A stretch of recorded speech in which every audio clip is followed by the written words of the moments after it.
Subscribe कीजिए हमारे YouTube channel AR3 coaching classes को और बेल आइकॉन को प्रेस करो ताकि लेटेस्ट वीडियो की नोटिफिकेशन सबसे पहले पा सकें।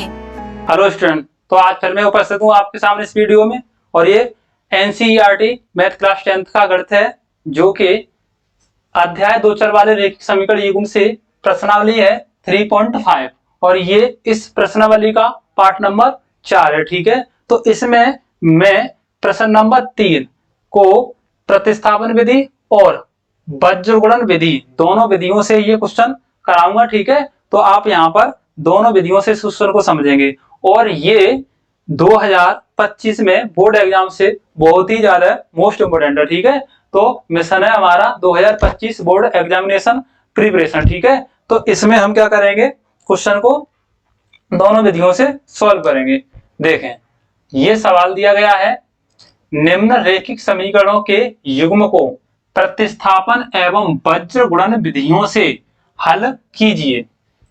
किस विधि को आप अधिक उपयुक्त मानते हैं? ठीक है, इतनी बात हमें समझ में आ गई कि दो विधियों से करना है और बाद में ये भी पता करना है कि कौन सी विधियां उपयुक्त हैं। दोनों ही विधियां हैं या एक है, तो इसको पहले हम करें सॉल्व। तो यहां लिखते हैं हम समीकरण नंबर 1 जो कि यो इसको उठा के यहां ले आ रहे हैं। ठीक है, तो ये हो जाएगा 8x प्लस के 5y और बराबर में है 9। तो इसको मैं यहां लिख लूं समीकरण 1 से। ठीक है, क्योंकि हम प्रतिस्थापन विधि से कर रहे हैं तो यहीं से लिख लूं। चलो यहां लिख दे रहे हैं एक बार, 8x प्लस 5y बराबर 9, ये समीकरण 1 है। 3x प्लस 2y बराबर 4, ये समीकरण 2 है। ठीक है, तो यहां पर हम समीकरण 1 से करेंगे, इसको प्रतिस्थापन विधि द्वारा करेंगे, प्रतिस्थापन विधि द्वारा। ठीक है, तो यहां पर समीकरण 1 से पहले x का मान क्या कर लेंगे, निकाल लेंगे और उसको हम प्रतिस्थापित करेंगे समीकरण 2 में। ठीक है, चाहे आप समीकरण 2 से x का मान निकाल लें, चाहे y का मान निकाल लें, और उसको आप प्रतिस्थापित करोगे, जिस समीकरण से आप मान निकालोगे उस समीकरण में ना रख के उसके अलावा जो दूसरा समीकरण है उसमें उसका मान प्रतिस्थापित कर दोगे तो हमारा सवाल सही हो जाएगा। ठीक है, अब यहाँ देखो समीकरण 1 से ले रहे हैं, समीकरण 1 से तो यहाँ मैंने ले लिया 8x, अब ये बराबर में 9 तो थे पहले से, इस 5y को ले गया इधर तो माइनस हो जाएंगे 5y।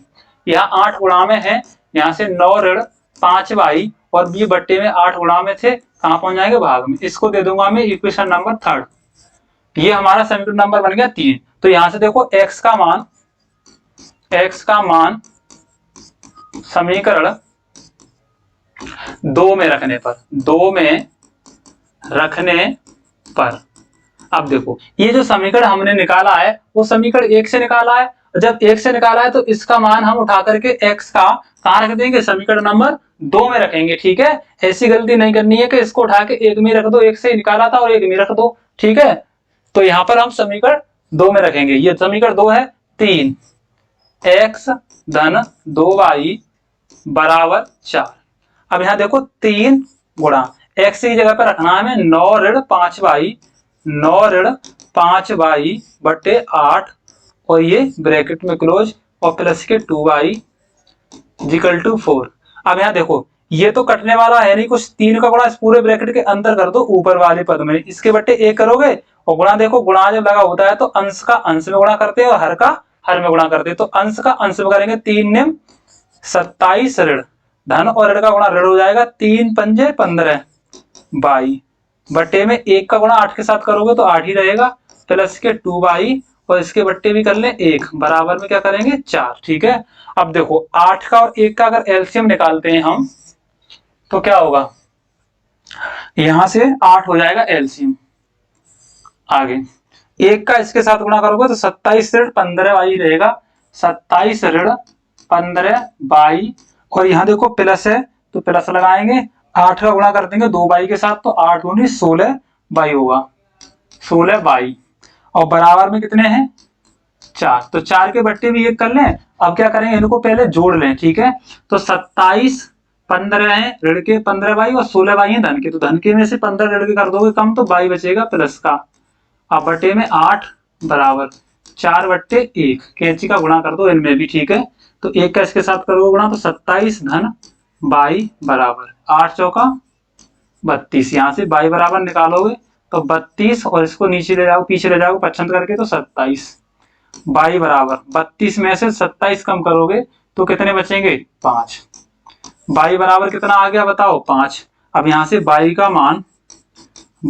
मान समीकरण 3 में रखने पर देखो, अब आप y का मान जो 5 आया है आप इसको चाहे तो समीकरण 1 में रख लो चाहे समीकरण 2 में रख लो, दोनों जगह से हम फिर x का मान निकाल सकते हैं। 3 में क्यों रख रहे हैं, क्योंकि हमने 1 से ही आगे इसको हल कर लिया है, यानी x बराबर सीधा, अब ऐसे दोबारा हमको नहीं करना, इसलिए हम इसका मान जो है 5 यहाँ रख के आसानी से इसको सरल कर सकते हैं। इसलिए x बराबर क्या होगा बताओ, ये 9 ऋण यहां से क्या है 5 गुणा y की जगह पे कितना रखा है बताओ 5 बटे 8 ले जाएंगे नीचे, आगे इसको हल करोगे x बराबर देखो 9 ऋण 5 25 हो जाएगा, 9 ऋण 25 बटे नीचे हो जाएगा 8, x बराबर 25 प्लस के माइनस के और ये प्लस का है तो यहाँ पर माइनस के कितने बचेंगे 16 बटे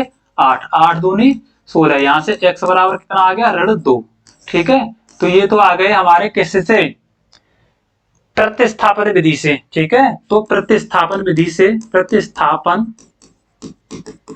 विधि से हल, x बराबर आया है ऋण 2 और y बराबर आया है कितना 5, ठीक है।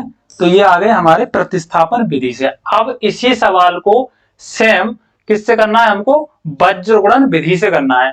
तो नेक्स्ट पेज पर बढ़ रहे हैं हम, ठीक है। तो पहले समीकरण देख लें, 8x प्लस 5y बराबर 9,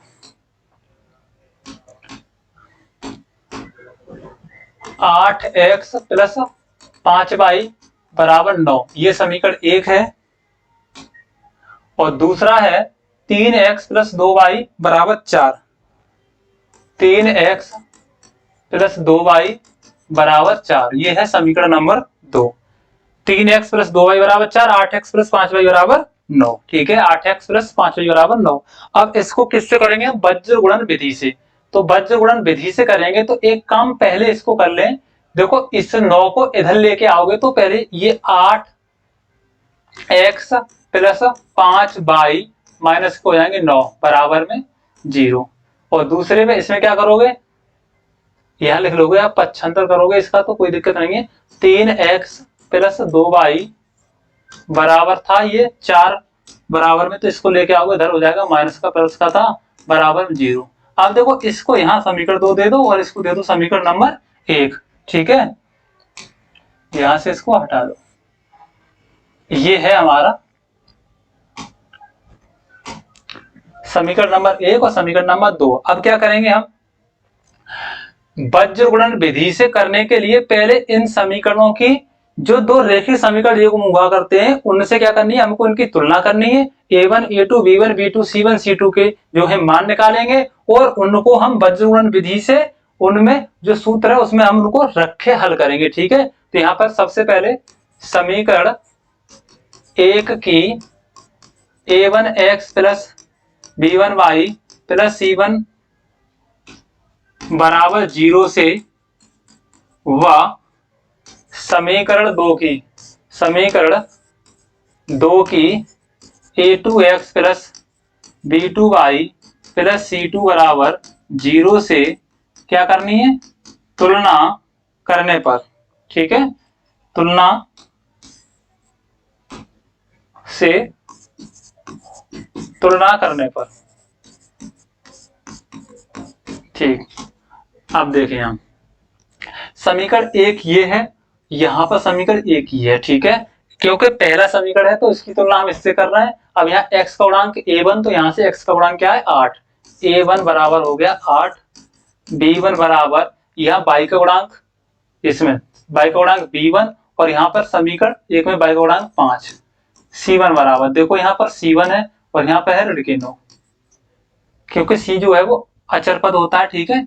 इसी प्रकार से समीकरण 2 की तुलना करनी है हमें इस समीकरण से। तो यहाँ पर x का गुणांक a2 और यहाँ पर x का गुणांक 3, तो a2 बराबर कितना है 3, b2 बराबर यहाँ पर y का गुणांक 2 और c2 बराबर यहाँ पर y का गुणांक ऋण 4। तो ये हमने ये a1 a2 b1 b2 c1 c2 को क्या कर लिए, मान निकाल लिए। अब हम वज्र गुणन विधि से करेंगे। किससे करेंगे, वज्र गुणन विधि से, तो वज्र गुणन विधि को आप याद कर लें, और याद ना कर सके तो मैं तरीका बता दे रहा हूं, देख लें। आप सबसे पहले लिखोगे बकाव, ठीक है, ऐसे लिखोगे बकाव, इसमें यहां पर भी लिखोगे बकाव, 2 बार लिखोगे बकाव, ठीक है। यहां पर ऊपर वालों में सबके सफिक्स में एक एक एक, ठीक है, सबके सफिक्स में एक एक लिखना है, और यहाँ पर सबके सफिक्स में 2 2 लिखने हैं।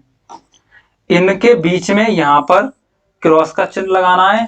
ये क्रॉस का चिन्ह का मतलब है इनमें गुणा करना है, और इनका इसके साथ गुणा करने के बाद इनके अंतर करने हैं, ठीक है। इसी प्रकार से यहाँ पर गुणा करना है, इसी प्रकार से यहाँ पर गुणा करना है, ठीक है। देखें, अब यहाँ पर इन दोनों के बीच में क्या लिखेंगे, x, फिर बराबर लगाएंगे, यहाँ लिखेंगे y, फिर बराबर लगाएंगे और यहाँ लिखेंगे 1। अब यहाँ इनका जो गुणा आएगा वो बट्टे में जाएगा, यहाँ इनका जो गुणा आएगा वो भी बट्टे में, और यहाँ इनका जो गुणा आएगा वो भी बट्टे में, ठीक है। इतनी बात समझ में आ गई। तो लिखोगे x बटे देखें b1 c2 माइनस का चिन्ह लगाओगे, b2 c1 एरो की तरफ ले जाएंगे तो b2 c1 होगा, यहां से b2 c1, ठीक है, बराबर यहां पर बराबर लगाया, y लिखा, y के बट्टे में इनका क्या लिखना है, c1 a2 minus c2 a1 बराबर। अब यहां पर बराबर लगाया, क्या लिख दिया, 1 लिख दिया, a1 b2 minus b1 sorry यहां पर लिखो a2 b1 फिर, ठीक है, a2 b1। अब इनके जो मान है वो यहां से हमने तुलना करके निकाल लिए, तो ये रखने हैं। अब यहां पर x बटे b1, देखो b1 का मान यहां से 5 है, 5 गुणा c2 का मान ऋण 4, फिर माइनस b2 का मान कितना है 2, गुणा c1 का मान ऋण 9 बराबर y बटे यहां से c1 का मान ऋण 9 और a2 का मान कितना है 3, तो यहां पर ऋण 9 गुणा 3, फिर ऋण का चिन्ह c2 का मान ऋण 4 है और a1 का मान कितना है 8, तो ऋण 4 गुणा 8। यहाँ जब ऋण चिन्ह सहित दिया है तो यहाँ पर भी चिन्ह सहित रखोगे, यहाँ पहले से मौजूद है ऋण का चिन्ह। तो c2 का मान देखो ऋण 4 है, तो हमने 2 चिन्ह एक साथ नहीं लगा सकते, इसलिए हमने क्या किया है, ऋण 4 को ब्रैकेट में क्लोज कर दिया, ठीक है। अब बराबर 1 बटे a1 का मान 8 और b2 का मान 2, तो 8 गुणा 2 ऋण a2 का मान कितना है 3 और b1 का मान कितना है 5, तो ये हो जाएगा 3 गुणा 5। आगे इनका आगे करोगे तो यहाँ से x बटे धन और ऋण का गुणा करोगे तो 5 चौका 20 ऋण के हो जाएंगे, ऋण और ऋण का गुणा करोगे तो ऋण और ऋण धन हो जाएगा, 9 दूनी 18 बराबर ये y बटे ऋण और धन का गुणा ऋण 9 तिया 27। अब देखो ऋण और ऋण का गुणा धन हो जाएगा, 8 चौका 32 बराबर 1 बटे 8 दूनी 16 ऋण 5 तिया 15। x बट्टे यहाँ मिलेगा हमको 20 में से 18 घटाओगे तो ऋण के बचेंगे 2 बराबर y बटे यहाँ पर 27 है ऋण के, 32 प्लस के, तो 32 में से 27 हटाओगे यहाँ बचेंगे 5 बराबर में 1 तो है ही, और 16 में से 15 ऋण के कम कर दोगे तो 1। अब पहले x वाले पद को 1 के साथ रखेंगे बराबर में, ठीक है। तो यहाँ पर x बटे ऋण 2 बराबर 1 बट्टे 1 कैंची का गुणा करेंगे तो यहाँ से x बराबर ऋण 2 का 1 के साथ गुणा करेंगे तो ऋण 2 ये। इसी प्रकार से अब y को रखेंगे इसके साथ में बराबर करके, तो y बट्टे 5 बराबर 1 बट्टे 1, क्या यहाँ पर भी कैंची का गुणा कर देंगे तो 1 का, यहाँ से y बराबर 5 1 5। ये हो गया हमारा y का मान। तो ये भी हमने किससे निकाले हैं? तो यहां पर वज्र गुणन विधि से समीकरण युग्म के हल x बराबर कितना आया? ऋण 2 y बराबर 5। तो ऋण 2 y बराबर 5 ये मान हमने निकाल लिए, जो कि हमने किससे निकाले थे? प्रतिस्थापन विधि से। एक बार इसका स्क्रीनशॉट ले लें, ठीक है। ये तो हमारी थी वज्र गुणन और प्रतिस्थापन विधि से भी क्या निकाले थे हमने? x बराबर ऋण 2 और y बराबर 5, ठीक है। तो वीडियो अच्छी लगी हो तो कमेंट में बताना ना भूलें, ठीक है। अब यहाँ लाइक करें वीडियो को, कमेंट करें, शेयर करें और सब्सक्राइब करें। कोई भी समीकरण समझ में ना आ रहा है, कहीं पर आपको दिक्कत है तो हमें कमेंट में बताएं, ठीक है। धन्यवाद।